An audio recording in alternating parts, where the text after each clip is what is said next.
Hello, I'm Anna, the Yarn Randomizer, and this is episode 56 of the Yarn Randomizer. So today is the 23rd of August, and this is a knitting podcast for the vast majority of stuff that I do here. I'd like to welcome folks who just stumbled across this. I hope you find something interesting or informative or enjoyable here. And for folks who come back, thank you for coming back. I really appreciate that. And the usual plea to like and subscribe to help folks find this podcast and everything. And I'm going to be looking over that way for my notes. And so you can find me as the Yarn Randomizer on Instagram and Ravelry and in Gmail. All contact information is down below. And why randomizer? Oh, my bucket is up there. I can't show it off this time, but I think I have one of my coins here somewhere. There we go. And so basically, I have all my stash documented on Ravelry, and I have a spreadsheet that has every entry in my stash, and I have numbers assigned every entry on little wooden coins like this in a little container. And so the way I pick yarns to work with is that I just have my husband pull a coin out of the bucket, and then I have to figure out what to do with that yarn. So that's the whole conceit here. That's what happens is the vast majority of my projects were randomly picked out of my stash, and I have to figure out what to do. And I really love solving that puzzle. All right, so so the usual please like and subscribe, and we'll get right to it. So last time I had a yarn that I was giving away, and that was this Breaking Bad yarn in pink teddy bear.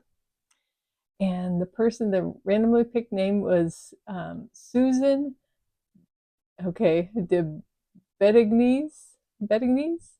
I don't know if I'm saying that right, but it's Susan Debettittignes 3501 on YouTube. So if that's you, get in touch with me via email and we'll get this out to you.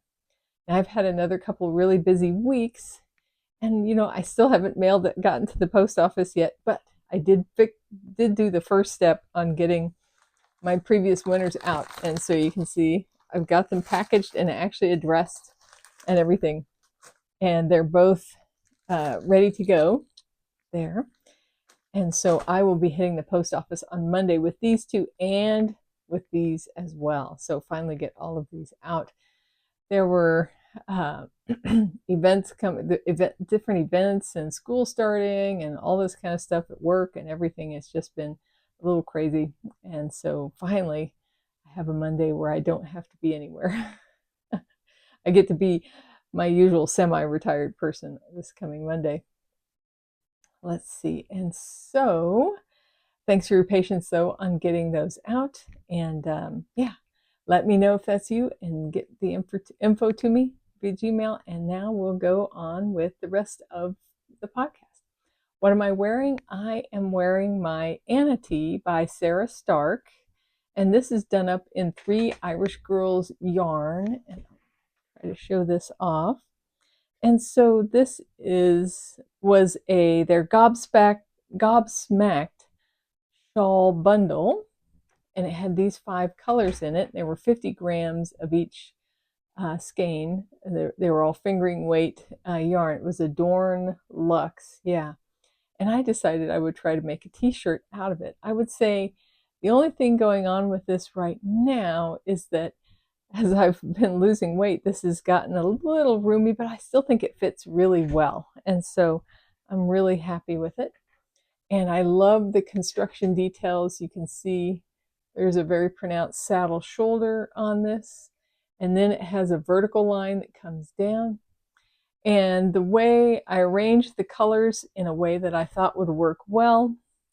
And I transitioned between colors using helical knitting. And for the one color that was variegated, I actually helically knitted that one all the way through using each end of the yarn so I would avoid some pooling and stuff. And I think it did a great job avoiding the pooling and stuff. So super happy with how this came out. This is one of my favorite makes from the past couple of years. And it's a great pattern. I love how it fits. What's interesting is that when you're knitting it, there's a little bit of puckering along these lines, but when I blocked it, it all settled right out. And when I blocked it, I didn't pin it out. I just spread it out on the blocking mat and let it dry. And I think there were no issues with that whatsoever. And so, yeah, it's a nice detailed construction and a great summer sweater. So let's see. So now, beyond that, I actually have no finished objects this week. I fell down a new sweater cast on rabbit hole, which we'll get to later. I'll talk more about that when we get there. But otherwise, I've got the usual suspects lined up here. So let me get out. The first thing is my annual blanket. And so last year and then this year, I've been doing two different Stephen West blankets. This year's is the Bubbly Blossoms blanket. And, forgive the rattling. There's some stitch markers shaking around in here. I've hit the stage where I'm adding stitch markers. There we go. That'll quiet that. To this project as I'm going around on this row because it calls for it. And so this is the next to last section. And let's see if we can get to a place that has it. Yes, there we go. All right. Oh my goodness, this is getting so unwieldy. Okay, so I finished the slip stitch section and you can see that. And now I'm in the process of doing these crescents around the outer edge. So I'm a little more than a quarter of the way around, and they're alternating between the 3 contrast colors. And you can see where I'm setting up the stitch markers as called for in the pattern. And so I feel like they're pretty quick to knit. And so they're kind of a fun break instead of going all the way around the blanket. Oh, that doesn't sound good. I think I've pulled a needle out of some of the stitches. Yep, I need to let this sit, but it should be fine. It'll be okay. But yeah, and so those are really fun little short row crescents to knit, and they'll help give the end of the blanket its wavy texture. So I'm going to be really careful here. Where is that needle?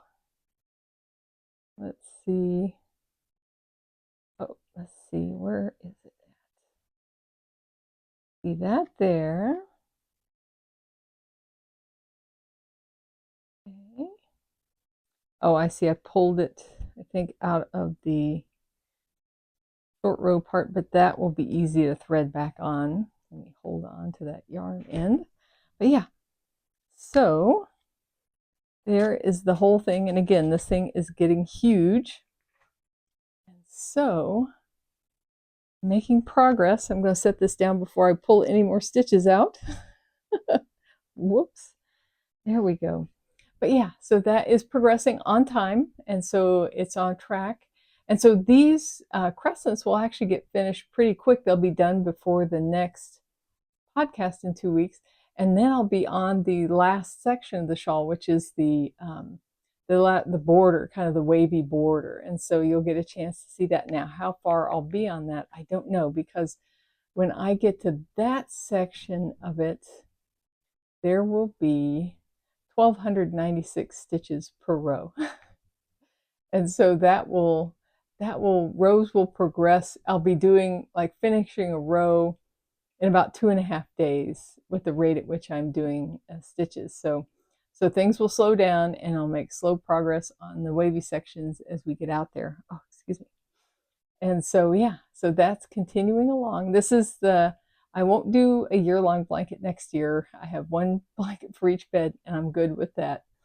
But I do have 2 other blankets that I'll continue to work on as I do randomizer picks. One is a fingering blanket that I'm using up scraps in, and the other one is a national park blanket, and those yarns are in my stash. And so if they get picked, I will use that yarn and incorporate it into my national park blanket. So yeah, so that's the first one, is my year-long blanket project. Now, where are my notes? They're right there. There we go.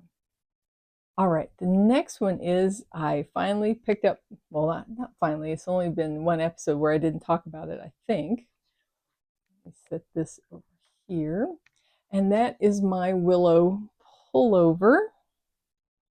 I'm going to be gentler. I was like, I don't want to pull any more needles out of stitches, but I think it should be fine here.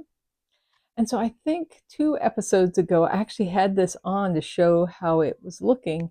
And I was almost thinking I should wear it this time, but I think I want to get a little further on this. Okay, so here it is. So again, the shoulder seams I think I showed before, but I have got the collar done now. And it is just worked out really, really nice. And it is a 2 folded over collar and sewn down on the inside. And I picked up the stitches kind of as advised in the pattern. And I think it looks great. You can see it's got a nice pronounced edge there.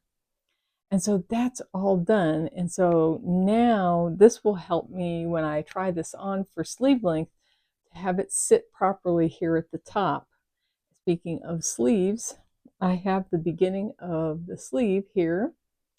And I have in my notes the rate at which I picked up, I think it was, let me bring this up really quick.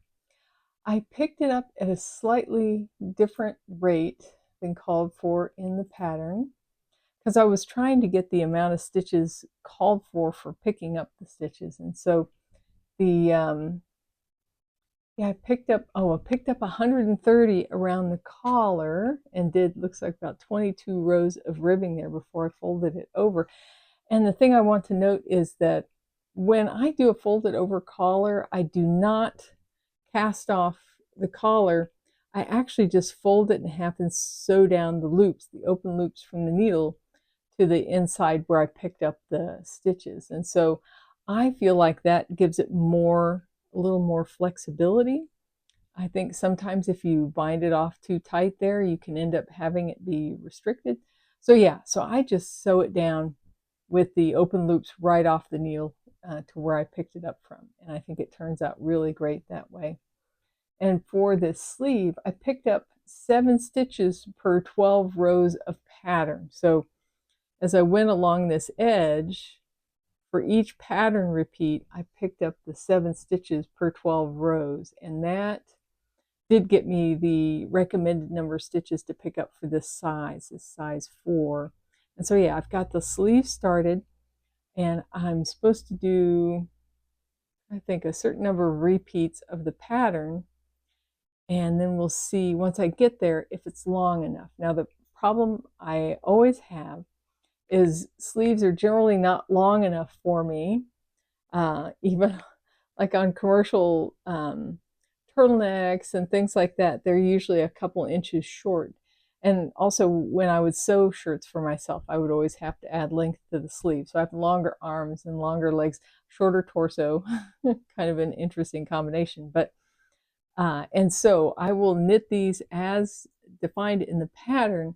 And when I get to the end, depending, before I put the ribbing on, I will double check and see if I need to add some additional length. So, yep, I'm on Sleeve Island here. But I feel really close. I'm really excited because I'd like to have this thing done for when the weather gets cool. And speaking of cooler weather, we're going to be in the mid-70s during the day, and then Fahrenheit, and the mid-40s at night coming up here soon. And I'm really looking forward to that. So hopefully I'll have an excuse to get this finished and wear it soon. So I'm excited about that. But yeah, I'm loving how this is turning out. It is just a really nice pattern and really well done. And the texture is just amazing. I love the basket weave. So that's Willow. And this was my 6th random yarn pick for the year. So yeah, anything else? Yeah. And that's mainly the most details. So sleeves are started. I'm underway. And now that I've gotten over, we'll talk about my obsession with this other sweater here shortly, but my hope is to set that one aside for a little bit and focus on trying to make room down here. Focus on finishing this one is the most important thing I want to get done over the next couple of weeks. All right, next is my sock head. I have a couple of projects that are sitting, and that is my Color Play mohair socks with a scarf and my honeybee vest. They're sitting right here waiting for me, and I'm going to talk about projects that are lingering and what I want to do. I have an idea, but we'll get to that. So my sock head cowl, I finally got onto the stockinette section of that, and I am super happy with how this is turning out. This yarn is Hat Trick. It's by River City Yarns, and this is named for the Minnesota team, the Wild, the Minnesota hockey team. And so, yeah, it's got their colors, the green and the white, and then these red. I love how these red blips are just showing up in all kinds of random places. And this whole thing looks like it's just going to maintain this kind of striping pattern. So really happy with that. And so what ended up happening was, let's see if I have it in my notes. Yes. So it was almost 30 grams of yarn for the first 4 inches of 2x2 ribbing here.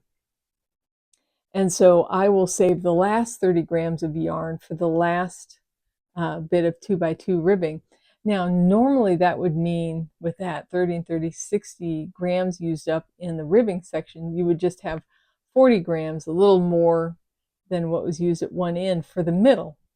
But because I'm using 150 gram skein of yarn, I'm going to have 90 grams for the middle. So it should be about 3 times as long as a single section here at the end. And that's what I'm wanting, to have a whole bunch of material on this tube to scrunch up around the neck. So we'll see how that turns out. But yeah, really happy with it.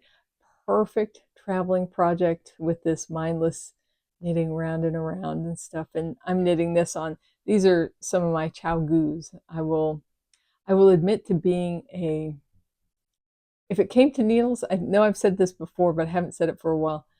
The Addy Turbos are my favorite. I have a set of interchangeable Addy Turbos, and that's, for example, what my Willow sweater is on. I feel like those needle tips are the slickest with respect to knitting and everything.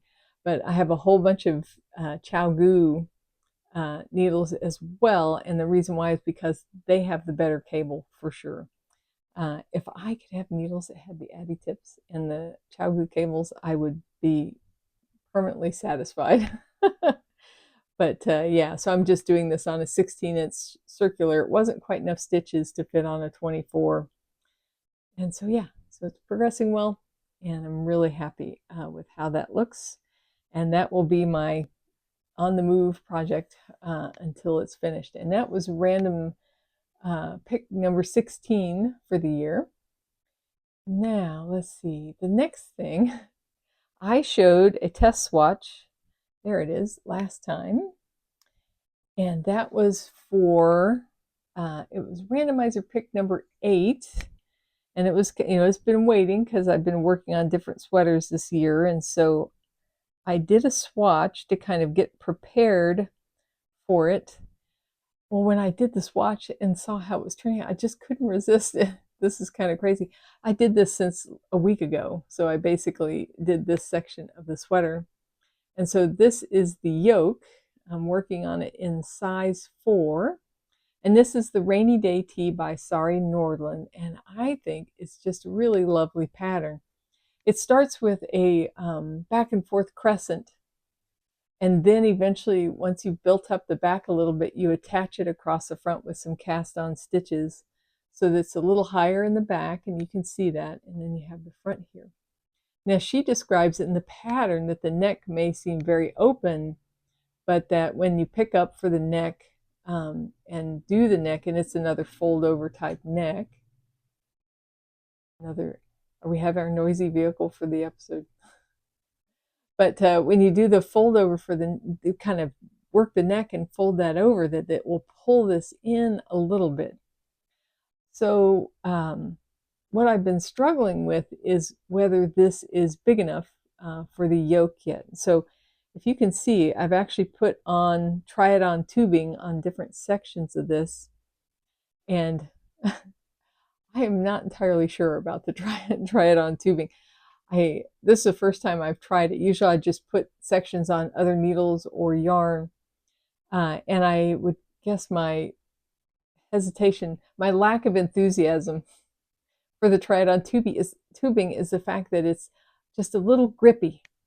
So when you're trying to slide stitches over it and everything, they do not slide freely over it. And I'm not crazy about that, but I did give it a try for the try it on tubing, and I'm mixed about it so far.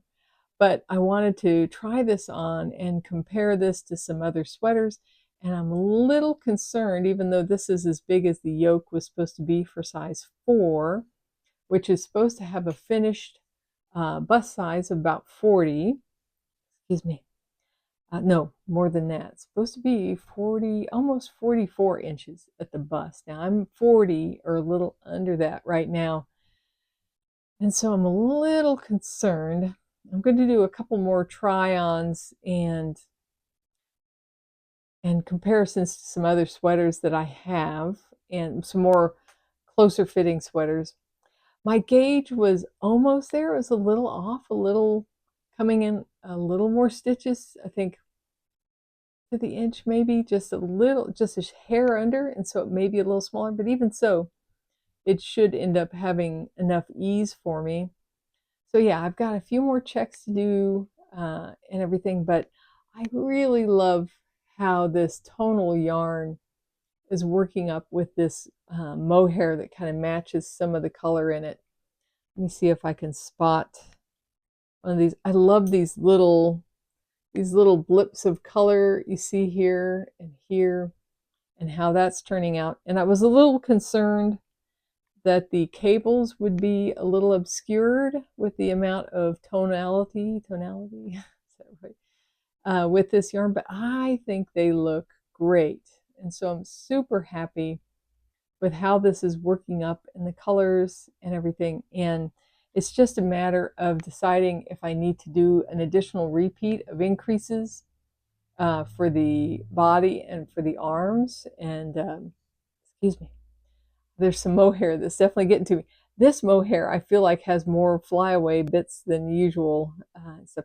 Oh, and of the yarn, the mohair is from Hypnotic Yarn. It was one called Fluff. It may not be the same mohair she has now, but this was the colorway a la Florentine. And the other yarn is from Hand-Dyed Diva, and it's their homegrown sock in the colorway Swift, which was specific to a local yarn shop there. Let me check that here really quick. I always like to give a mention to the local yarn shops. This yarn was one that my husband actually picked up on one of his motorcycle trips. So let's see. Maggie Valley Yarn Shop in Maggie Valley, North Carolina. And so yeah, this colorway Swift is one that's specific to the shop. And so I think it looks fantastic. I don't want to hit the mic there, but I think it's pretty close as far as a fit. But again, more experimentation to make. Oh, and the other thing to show you is how I keep track of cable rows. And so I just put a removable light bulb stitch marker on the rows where I work cable. And so that way I can just count to the next time the cable is supposed to be done and keep track of that. So yeah, I think that's everything I wanted to mention about that. Yeah, but I blame it all on the swatch, doing this all on the swatch I was doing. Is kind of like when I did that swatch, it was like, I really wanted to cast this on. So yeah, so I'm loving how that's turning out. Absolutely fantastic. But the priority this next couple weeks is definitely going to be the Willow sweater. So that is it for works in progress. I still have not set up my Nagy tool on my phone about weaving in ends, but I have decided to make a commitment to get started on September 1st for weaving in 10 a day. And and getting my blanket ends woven in, and to get stuff that's in my work basket done as well, where there's no knitting left. It's just a matter of finishing up weaving in or other details and stuff. So I will give you feedback next time on how I like my nagging app for reminding me to do things. So with that covered, what we've got left is, let's see, here it is the my 19th random yarn pick for the year. So it came up, it was labeled with number 243 in my stash, in my spreadsheet, and that is this really cute wonder. Is this like the best pink? I love this pink. So this, I believe, is the BFL sock from Les Garçons, and this is only about 10 grams of this colorway. Now that yarn has about 400 yards per 100 grams, so this is about 40 yards of this yarn. And so the question is, what do you do with this? You know, I could put it in my fingering blanket or that kind of stuff, but man, this is a great pink. And so I went through the process of going through to find a pattern to do this. I'm getting ahead of myself here. To find a pattern to use this with, I definitely made an initial decision that I wanted to make a pair of socks. And so the next thing would be, what yarn would I combine this with out of my stash? I didn't want to buy a yarn to go with this. I just wanted to find something I had in my stash. Well, one of the things I wanted to do was look for other yarns that I had that have about 400 yards per 100 grams and have a similar kind of, proportion of merino to nylon. Now, I don't see, that's one thing I don't know. This yarn, this BFL sock, is an 80-20.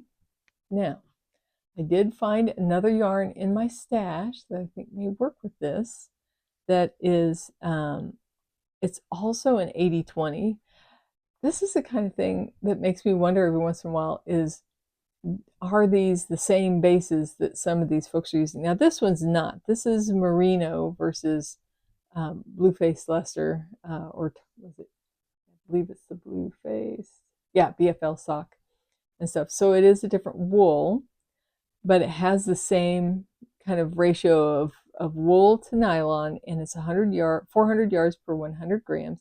And this is, I think this is her older, maybe it's her older label. Yeah, could be. This is Long Dog yarn, and this is their sock. And this was from Jimmy Bean's, I think they had a sock club one year. Let's see, what year did I get this? Let me take a look. I can find this.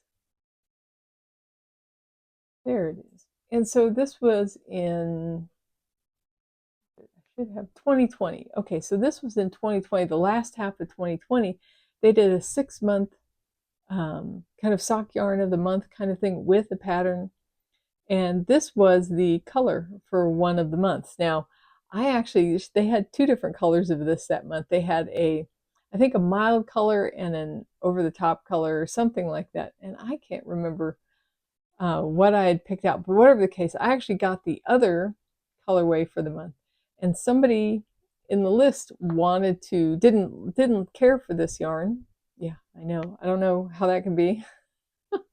But they offered it up on the discussion group, and I said, I'll take that. And so, because I love the gray in combination with these different colors, you see the different shades of pink and some really interesting pops of color in there.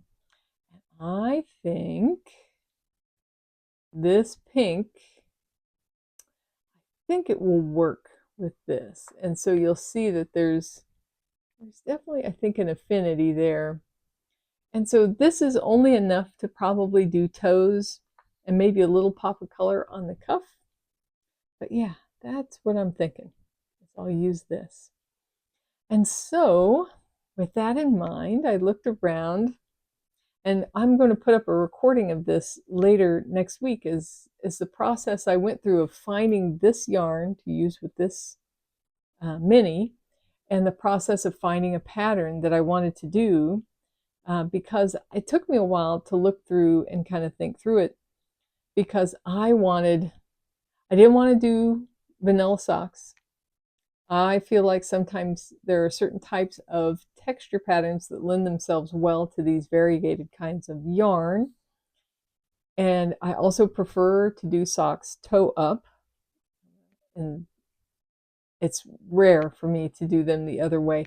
Generally, if I like a pattern and I like something unique about the pattern, like the texture or something, I'll get the pattern, but then knit it as a toe up instead. But yeah, so I'm going to combine these. I think that works. And I am going to do the Crazy Sock, was it Crazy Sock Lady?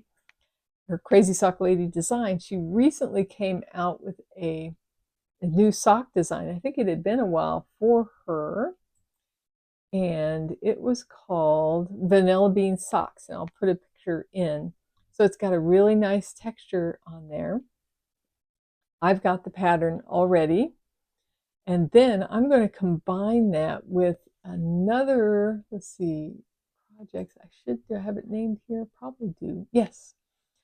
I'm going to combine that with a toe-up sock. I'm going to knit that pattern on a toe-up sock. And the one I'm going to use is Wendy Johnson's Gusset Heel Basic Sock. And I'll put in a picture of that. I like the Gusset Heel. I think that's the right pattern. The Gusset Heel Basic Sock. It's got this really neat short row treatment as you work up, and I like the way it works out. And so it that's what I'm going to plan. So not a heel flap and not a regular short row heel. It's going to have a gusset and then a short row treatment at the back. And again, you can see that in the picture. And so that's what I'm going to make for me. So this will be yarn pick number, it's number 19 for the year. And so it's going to go into the queue. And I'm really looking forward to working with that. All right. Now, here's the real shocker. Acquisitions, none. No acquisitions this week. Let's see. And so we can move right along to stash management. And so for stash management, I am going to be giving away another skein of yarn. Now, here's this yarn. And this was actually picked as a random pick as I was going through random picks. And when it came up, I just decided, I thought I'd rather give this one away than do something with it. And this is Wonderland Yarns Mary Ann. So this is it's a 85% merino wool, 15% nylon. And this colorway, Wonderland Yarns has some really amazing colorways. And so this one's called Mad Tea Party, Not So Shy Violet. You can see, look at that speckled area there, everything, and then the purple with the dark area in here. And so this is the one that I'm going to give away. And so I think, I'm just trying to think of what word, we'll use the word violet. And so if you're interested in this, just mention the word violet in your comment. And remember not to say anything about giveaways. That brings the scammers in. So just mention something about violet and you will be up for this. I'll make the choice next episode. But this is really, I've made a pair of socks from this Mary Ann before, and it is really a nice yarn to work with. And so I'll think you like it. Oh, and the real trick here is the fact that this is not a 100-gram skein. This is let's see if I can find it here somewhere, 4 ounces. So that is a little more. Let's see. Let me see if I can, just to make sure you can be completely clear on this. Let's see, stash, Mary. It is 475 yards. 475 yards. And this is 113 grams of yarn. So a little bit more than your standard skein. So yeah, comment on violet and we'll give a shot for this next time. All right. So other than that, I'm doing my report on my balance progress with respect to comparing my intake of yarn to my usage of yarn. That'll happen in the first episode for September. Otherwise, the channel income is up to a whopping $351. And so we are about halfway of what I want to do. So for people who haven't watched this before, the first 100, what I did was I did a gift certificate for somebody's local yarn shop, for somebody who commented on the video where the first 100 was made. The next 100 I gave away to a charity, in this case, Crash Course. And then the next 100 went towards my utility bills. And then finally, once we work up to the next 100, that again will be for a local yarn shop gift certificate, or if you don't have an LYS, a gift certificate to an online shop you like to use. And so we're a little over halfway there. And so we'll see. I think we might get there. I'm hoping we hit that before around the October timeframe. And again, it depends on how many folks watch and everything like that. But it'll slowly accumulate. And when we get there, that's what'll be happening. So I love giving back to the local yarn shops and to the folks who, all of you spending time watching these videos and everything. So I'm looking forward to doing that again. All right. So that's the state of stash management. So finally, my favorite videos. We'll talk about that, and then I'll get to what I've been watching and reading lately. So a favorite video is from a channel called Steve Mould, and he is a science person. You'll notice a general science bent here. And so I heard about him the first time by listening to a podcast called A Podcast of Unnecessary Detail. And it has him, Matt Parker, and there's another woman who does humor songs, usually science related and everything. And so I've listened to every episode of that podcast and I love it.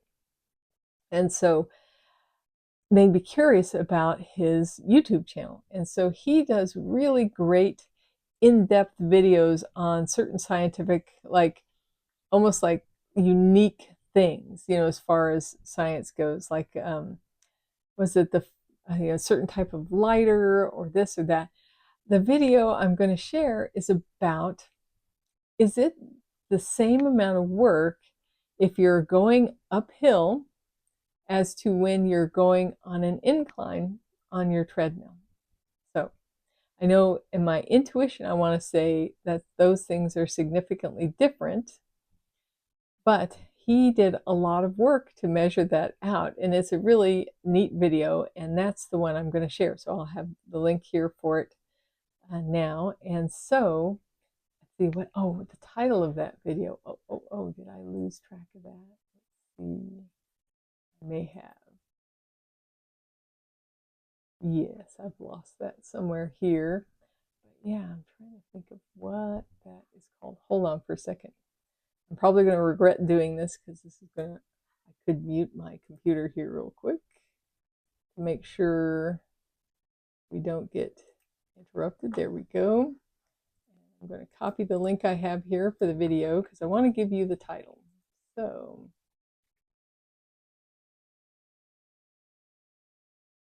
this treadmill versus real hill, which is harder to run? And so so I thought I would include that. It was just a fascinating video, and he's got lots of great videos on his channel. I do like, one of the things that happens with these videos is you'll see people reference each other too.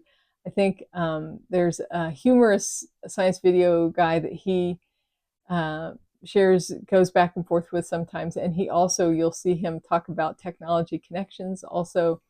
And so there's this kind of set between, I think, Mark Rober, Technology Connections, Steve Mould, and Matt Parker, and the other Electro Boom and stuff. All those channels. There's just a whole lot of fun science content there. So I hope you enjoy it.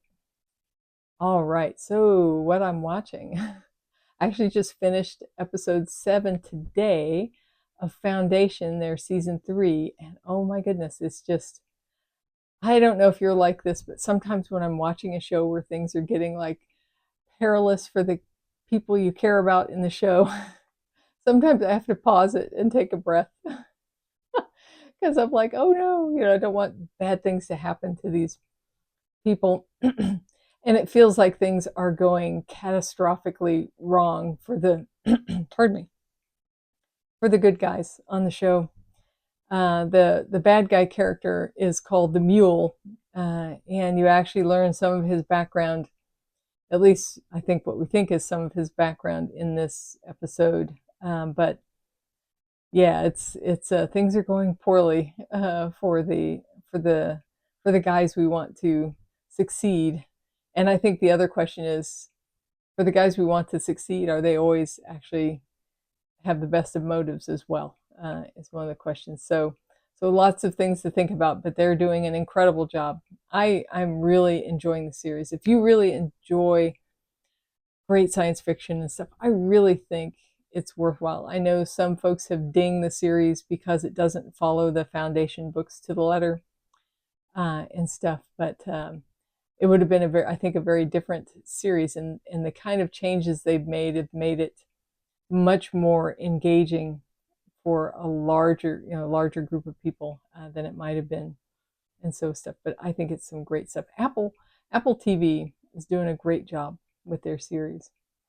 The other thing I started watching, and this is not to everybody's taste, and so I'll say that right now, is I started watching Peacemaker season 2, and that's I think on HBO Max, whatever they call it now.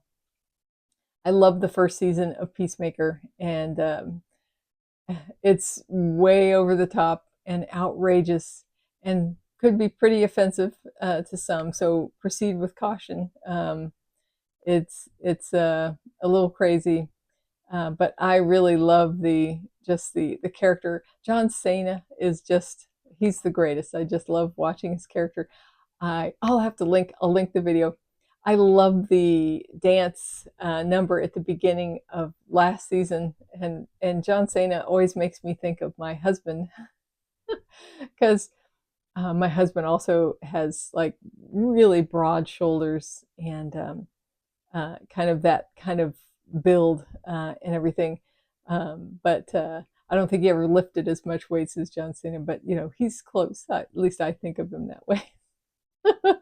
And so whenever I see this dance with John Cena, it always makes me laugh because I always think of my husband in that dance. But yeah, it's just really over the top, really crazy, and a lot of fun. And I really enjoy the series. And so I've started that one, and yeah, it started off with a bang and extremely like the kind of stuff you see in that you don't see in anything else. And again, not to everybody's taste, but if you like this kind of stuff, it's great. It is really great.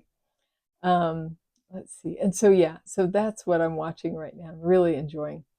And then I finished The Hobbit, and that was fantastic. It's such a different book in comparison to The Lord of the Rings, so much more lighthearted. I was telling folks that the narration in it reminded me a lot of Hitchhiker's Guide to the Galaxy in the feel of that narration. And it's Andy Serkis again reading the book, and it's unabridged and everything. And it was just an incredible listen. You don't realize how short the amount of time they're dealing with Smaug, the dragon, is, and that kind of thing. And it's just really interesting. And there were a lot of details I had forgotten from when I'd read it. But yeah, and so really highly recommend The Hobbit and The Lord of the Rings, the unabridged versions read by Andy Serkis. He is just incredible. I want to see if there's what other books. I don't know how many other audiobooks he's read, but it's kind of like now this makes me want to look at other ones. I'm going to have to pick out my next listen, but I think it's going to be Conan the Barbarian. Yeah. I love the Conan the Barbarian books, and I love the illustrated comics too from back in the 70s.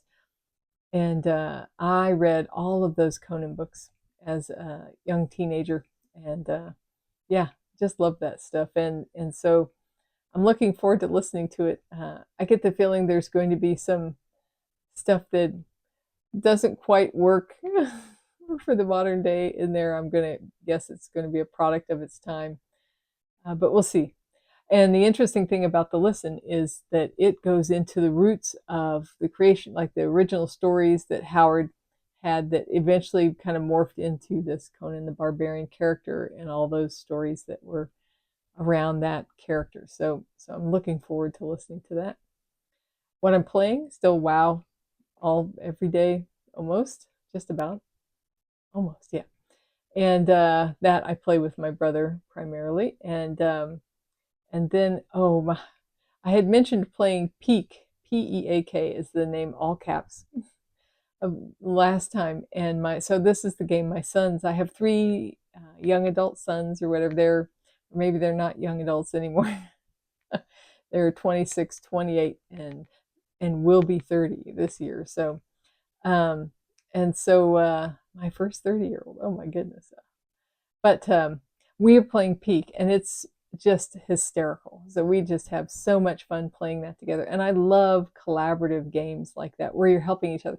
There is nothing like seeing one of my son's characters like reaching his hand out to help me up, this cliff face, that we're climbing and everything. And it's just so sweet, and it's just so fun and very silly and very funny. So yeah, there's a term for these. I'm trying to remember what it is. But these types of games, but they're not meant to be serious. They're meant to be played for fun, collaboratively, and I love it. We have so much fun. So I'm looking forward to that on Monday. So we play in the afternoons on Monday. Let's see now. That is what we're playing. So yeah, basically that's it. Let's see, a slightly shorter episode. Yeah, no finished objects this time, but next time I'm going to have something to show. But yeah, in the meantime, I hope you're enjoying. I'm enjoying going what feels like, even though it's August, still into cooler weather. And I hope you're experiencing wonderful weather where you're at, wherever it's going. I'm so looking forward to sweater weather. And then, yeah, I hope you're taking good care of yourself, and I hope you're experiencing kindness and giving kindness out there. I think we all need a lot of that right now. And yeah, in the meantime, enjoy your knits.